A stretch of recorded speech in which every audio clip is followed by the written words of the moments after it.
ह्या कुरडया मी बनवल्या नाहीच आहेत. कुणी बनवल्या आणि कशा बनवल्या चला बघूया. जवळजवळ 1 महिना झाला असेल मला हा व्हिडिओ शूट करून. मी माहेरी गेले होते ना, तेव्हाचाच हा व्हिडिओ आहे. आता गहू किती भिजत घालतोय त्यावरून तुम्हाला लक्षात आलंच असेल की ह्या खटल्यातल्या कुरडया दिसतात. आमच्याकडे लहानपणापासून एकत्र कुटुंब पद्धती आहे. उन्हाळ्याच्या सुट्ट्या लागल्या की आता उन्हाळी वाळवणं सुरू होणार हे नेहमी डोक्यात असायचं. घरातल्या सगळ्या बायका एकत्र मिळून काम करायच्या. आमच्यासाठी तर उन्हाळी वाळवणं हे कधी काम वाटायचंच नाही तर उत्सव वाटायचा. कारण सगळे हसत खेळत एकत्र काम करायचे.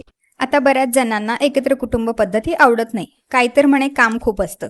पण कामाची सुद्धा विभागणी होतेच ना.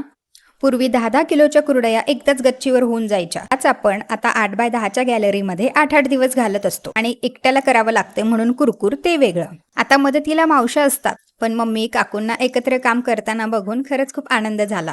माझ्या दोन्ही घरी एकत्र कुटुंब पद्धती आहे. आता मला सांगा, हा गरम गरम चीक दूध घालून खायला कोणाकोणाला आवडतो? मला तर सगळ्यात खालचा चिकटलेला भाग खायला खूप आवडतं.